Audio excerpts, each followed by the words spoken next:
Salam jumpa lagi sahabat Kicau Mania. Salam Aniser Teler Nusantara. Semoga semua dalam keadaan sehat dan selalu dalam lindungan Yang Maha Esa.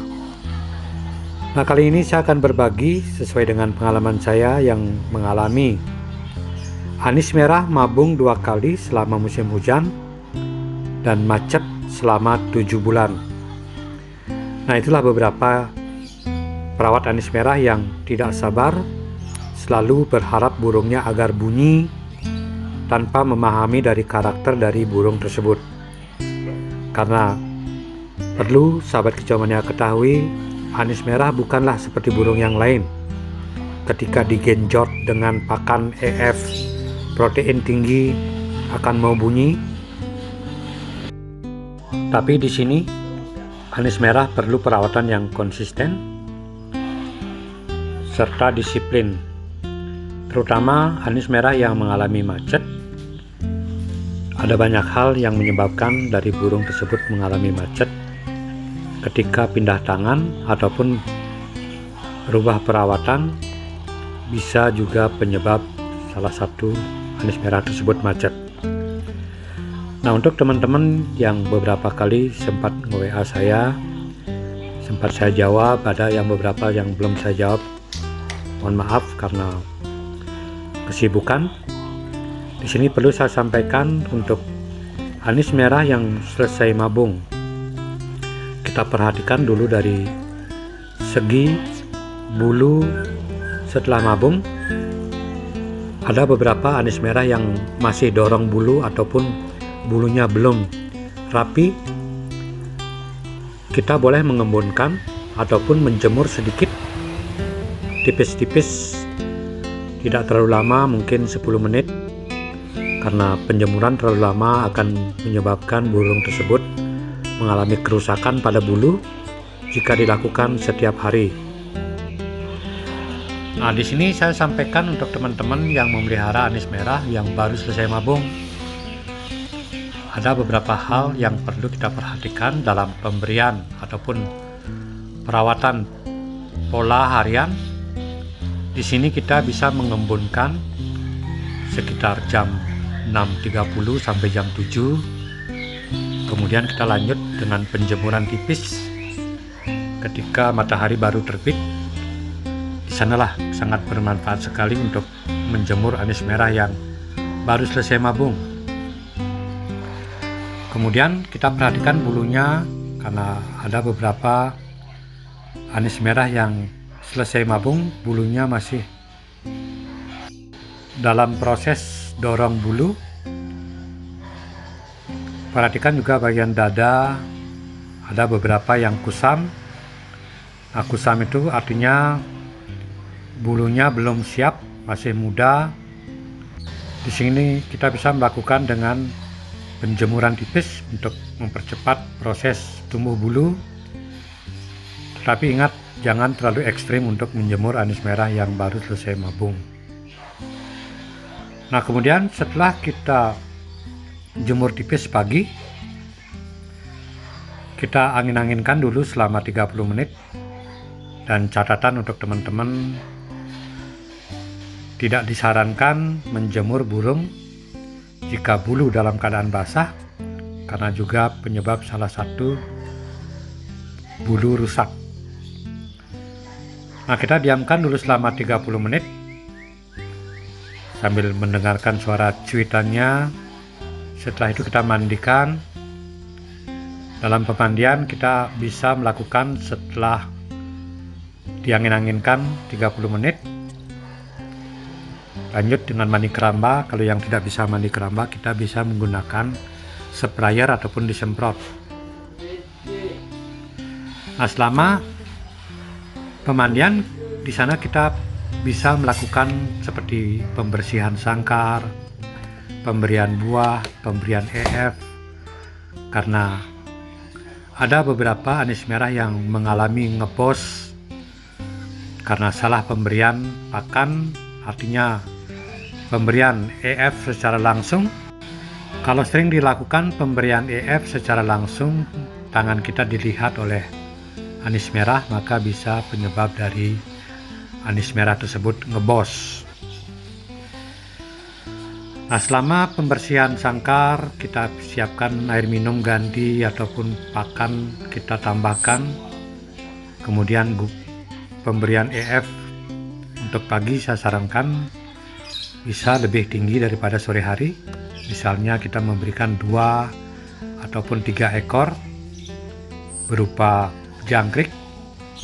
Kemudian untuk sore harinya kita bisa memberikan 1 ekor ataupun 2 ekor jangkrik sebelum matahari terbenam.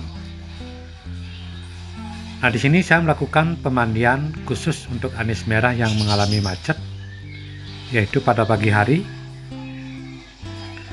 Karena tujuannya yaitu untuk menaikkan birahi, yaitu embun pagi, jemur, dan mandi pagi. Kemudian untuk mandi sore kita bisa melakukan ketika anis merah tersebut sudah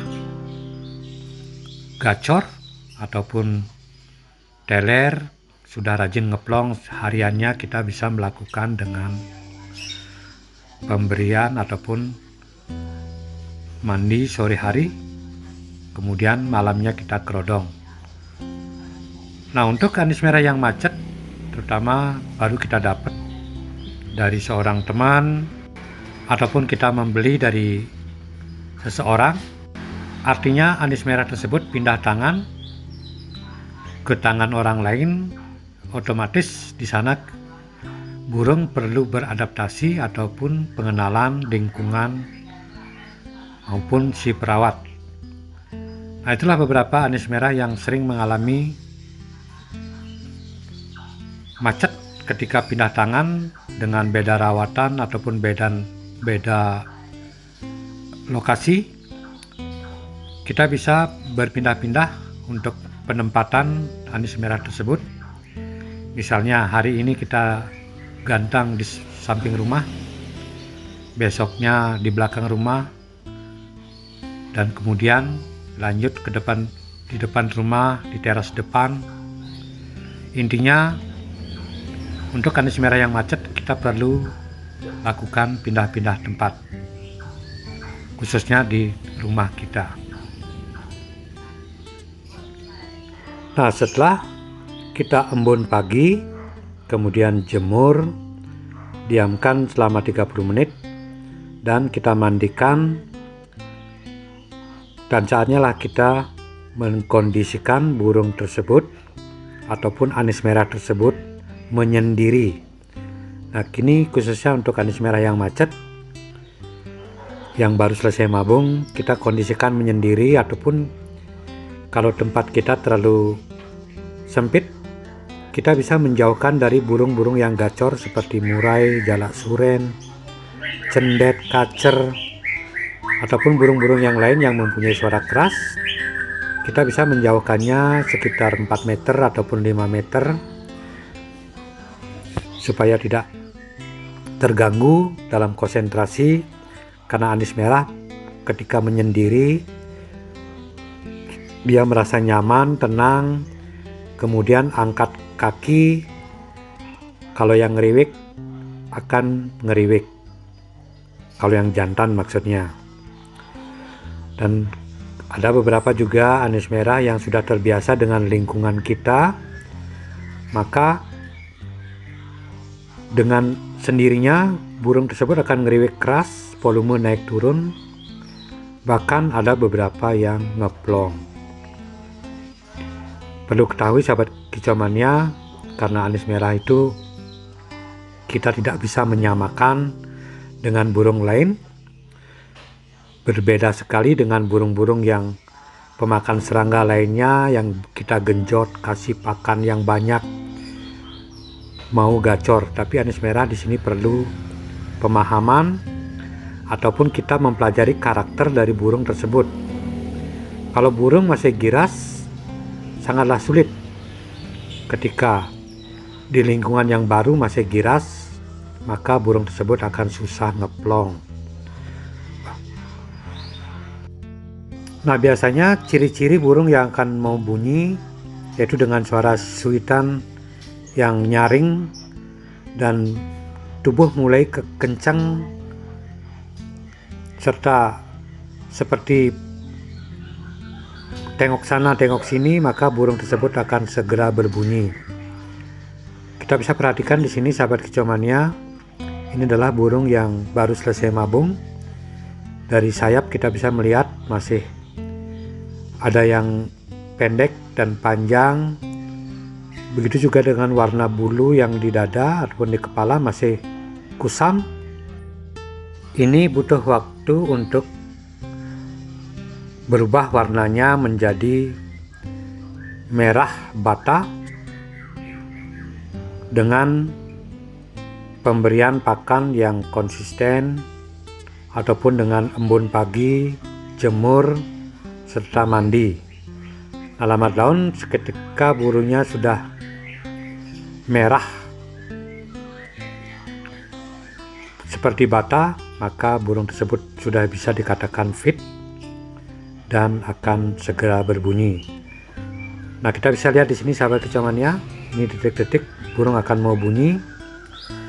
Kita bisa lihat dari gerak-geriknya. Nah, anis merah ini adalah anis merah muda yang baru mengalami mabung pertama tetapi tidak normal, yaitu mengalami 2 kali mabung selama musim hujan, karena kebetulan di tempat saya musim hujan terlalu panjang sehingga kondisi burung tidak fit.